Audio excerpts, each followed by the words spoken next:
this video, I'm going to explain why we need to set up a tool library. If the machine is new to you, we need to indicate what tools we have, what we own. So when we're programming, we can, choose correctly based on what we own.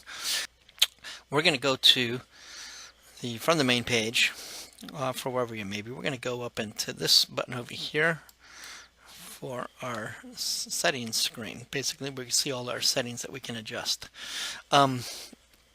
Be aware, for you to be able to do this, you need to be at least logged in as a product engineer. Operators and the others will not be able to alter this. You can see it, but you can't edit it. First thing you probably want to do before you get this far is do a tool inventory. Go through your tools that you'll be using on this machine. Make a list of what model tool you have, how many segments you have, and the sizes of the segments. We'll need this information.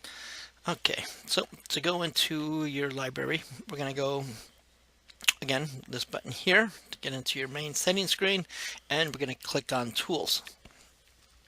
From here, let's go back to the start. Okay, at the Start menu here, we'll list all the different libraries that are available to you. You'll see the big names out here: Amada, Aladri, Rollery, Wheel American, Wilson is in here too. Okay, so we have them all.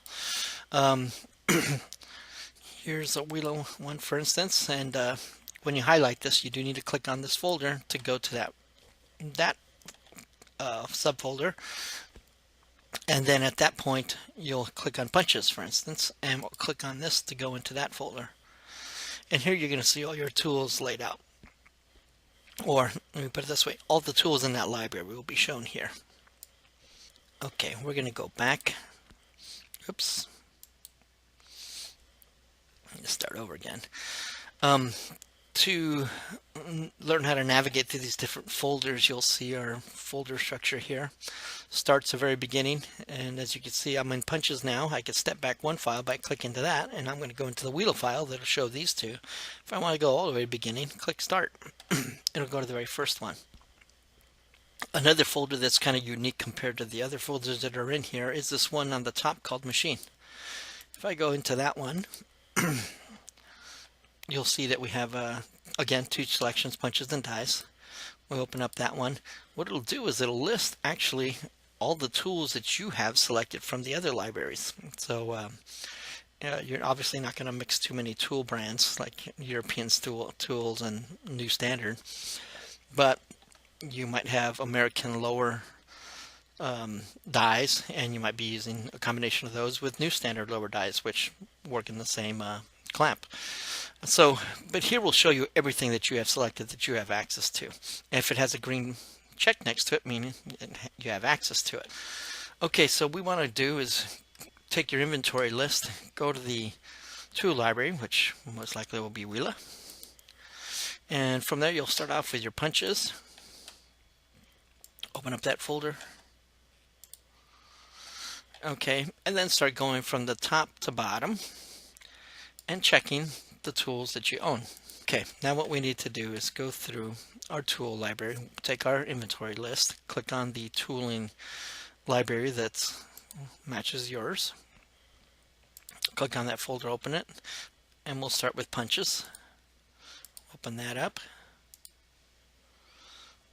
Okay, and then all you'll need to do is find your tool that you have and check on it. Go through and check each one of those. Okay, until you're done. Okay, another thing we can do is when I highlight a tool, for instance, let's go to one I actually have.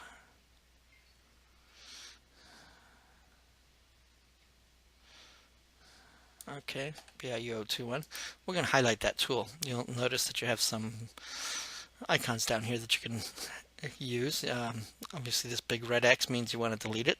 Careful with that one.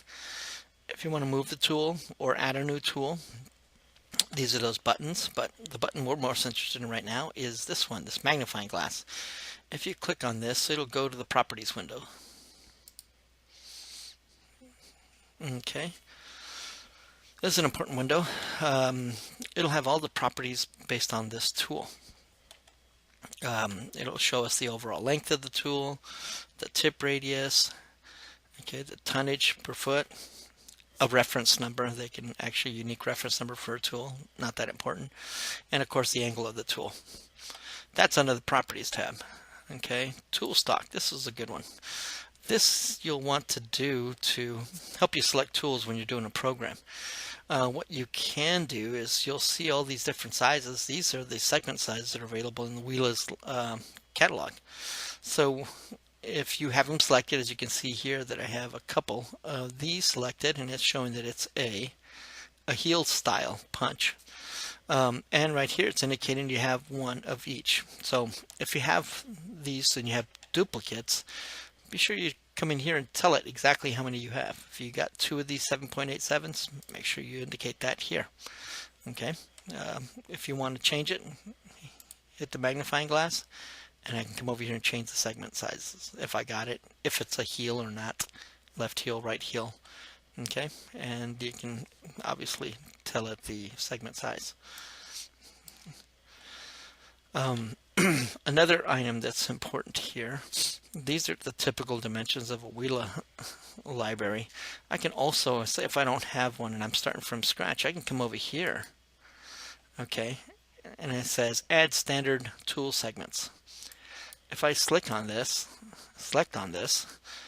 you can see I have my Wheelas or others as well. There's these like a -1. These are sectionalized or non-sectionalized toolkits. So if you select one, it'll actually put in all the correct sectionalized sizes into this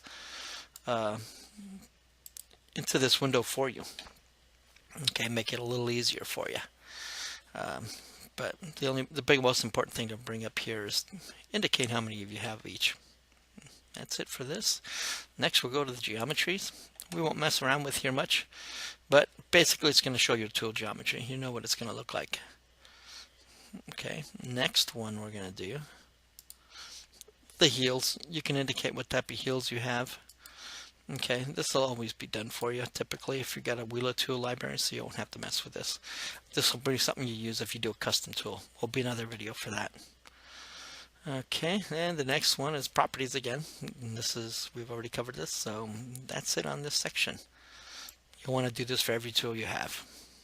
Okay, this kind of brings us to a close on this video. So if you went through your whole library, added your segments, put in all your pertinent information, you're ready to go and program your machine. Thank you.